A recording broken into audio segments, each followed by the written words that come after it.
Boa noite, Paula Leal, nossa âncora, meu irmão, Silvio Navarro, meu irmão Guilherme, Ana Paula, minha parceira querida, boa noite a você que nos acompanha. Bom, o maior dos terroristas da história do Brasil, acho que foi o Carlos Marighella.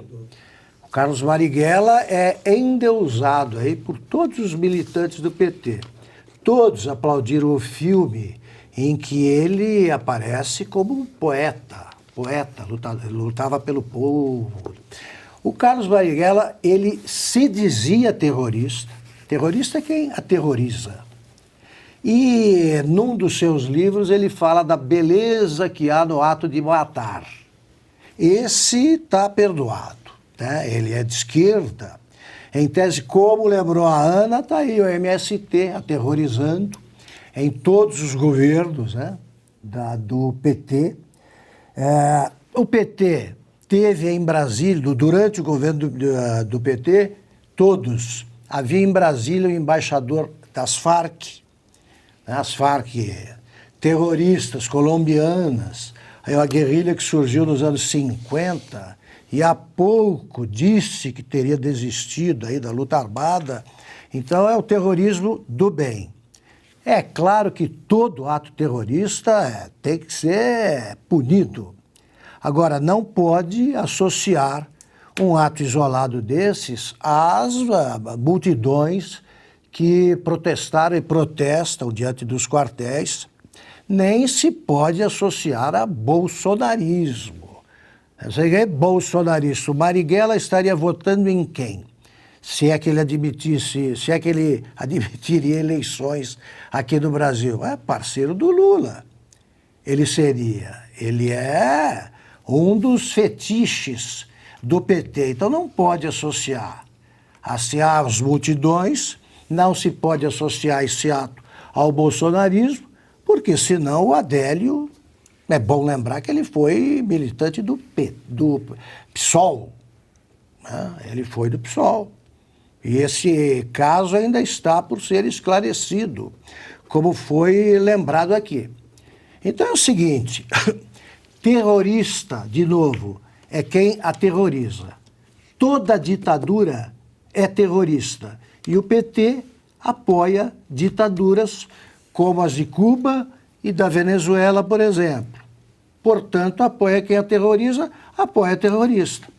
Quem é parente de organizações terroristas é o PT. Sim, claro, Augusto. E só para fazer um complemento, Paula, vamos além. E o Hamas?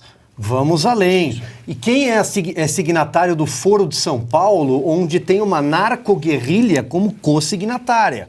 Enquanto vocês falavam aqui, uma breve busca na internet, quem estiver assistindo pode colocar no Google, Lei Antiterrorismo de 2016, como eu disse, foi aprovada toque de caixa no Brasil por causa da Olimpíada, por pressão internacional, porque o Brasil não tinha nenhuma legislação contra o terrorismo, mas é uma lei frouxa. E nos últimos 6 anos, diversos senadores e deputados tentaram revisar esta lei para, por exemplo, leio aqui, inserir na lei de 2016 as seguintes condutas: incendiar, depredar, saquear, destruir ou explodir meios de transporte ou qualquer bem público e privado e interferir, sabotar ou danificar sistema de informática ou banco de dados. Quem votou contra? O PT. Da última vez, quem impediu? O senador Paulo Rocha, está aqui no site do Senado. É só entrar na internet que qualquer um que está assistindo a gente vai ver. Quem impede a aprovação de uma lei antiterrorismo no Brasil há 6 anos? A esquerda. Então agora, quer dizer que, nas palavras do futuro ministro Flávio Dino, que a porta de quartel é incubadora de terrorismo, o terrorismo passou a existir no Brasil desde sábado, desde domingo. Só pode ser essa a explicação. Por que o partido dele votou contra? Silvio. Diga lá, Ana. Lembrando que hoje nós temos um ministro do Supremo Tribunal Federal que defendeu um terrorista, né? Muito bem lembrado. E todos os teus que praticaram atos terroristas entre 1968 e 75, 76, todos, com exceção dos envolvidos no atentado do Rio Centro, aquela bomba do Rio Centro, todos se filiaram ao PT. Fiuza, só para adicionar uma informação a esse assunto que nós estamos comentando, porque no depoimento de audiência e custódia que foi realizado ontem, o Jorge Washington de Oliveira, ele pediu para que fosse retirado os nomes de Jair Bolsonaro e de Lula no documento que registrou a sua prisão em flagrante. Segundo ele, a conduta se deu em protesto pelas eleições, mas ele não quis atrelar nem nome de Bolsonaro nem de Lula. Não, o TSE tem que explicar a imundície da eleição. Não adianta ficar criando tese. Não adianta ficar colocando estigma de que, olha, essas pessoas na rua são negacionistas.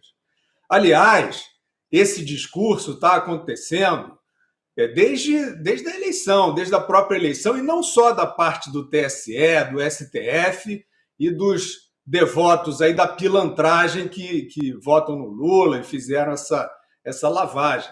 Outros eleitores do Bolsonaro também tinham essa conversa. Não, vamos jogar dentro das regras. Não é o momento para se contestar. Isso é choro de perdedor antecipado. Bom, não adianta. Ou você mostra, né? A gente está vendo a quantidade de documentos técnicos, né, mostrando que esse sistema brasileiro é escandaloso. Não é falho, não é inconsistente, não. Ele é escandaloso. O desvio entre urnas novas e urnas antigas é flagrante, é absurda essa eleição brasileira. Não adianta ficar mandando George Washington, né? Escolhendo o George Washington, dando texto para o George Washington dizer que está reclamando da eleição. Quem tem juízo e vergonha na cara está, sim, questionando essa eleição.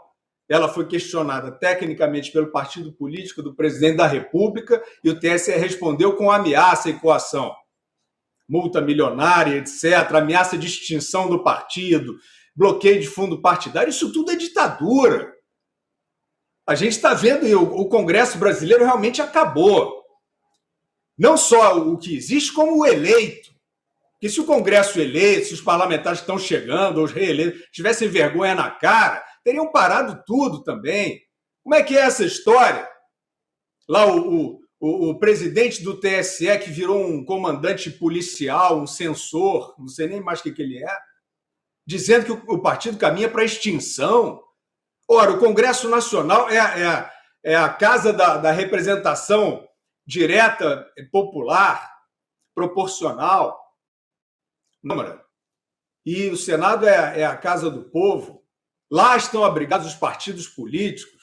Como é que podem aceitar uma coisa dessa? Como é que podem aceitar um arreganho desse, um rosnado desse contra a democracia?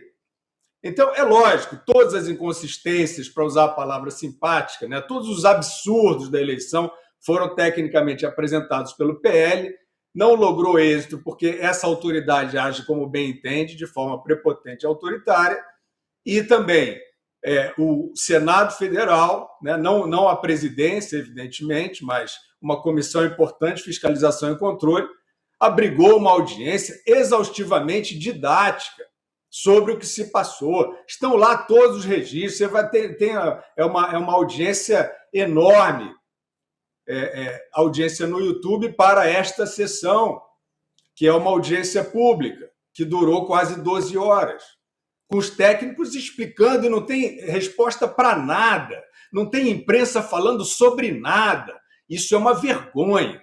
Isso é uma vergonha. Então, estão criando essa historinha para tentar dizer, olha, quem protesta... Estavam dizendo, o Alexandre de Moraes não ameaçava o eleitor antes da eleição? Quem tumultuar vai ser recolhido à delegacia. Isso é papo de ditadura, de republiqueta. Então, não adianta, vão ficar criando aí marola, né? Só que a sociedade está aceitando. Fora os corajosos, né, que estão falando, e não boto nem uma coragem especial, é o dever de cada um, né, de cada um de nós, falar sobre isso, e os que se manifestam, e são muitos, uma manifestação gigantesca, quase 2 meses na rua, de pessoas que não vão recuar, de pessoas que não vão deixar entregar o país na mão grande. Mas, evidentemente, tem uma complacência muito grande, né, não só dos pilantras, não só dos que querem tomar na mão grande, como daqueles que não acomoda aqui, não vai ficar tão ruim para mim, não.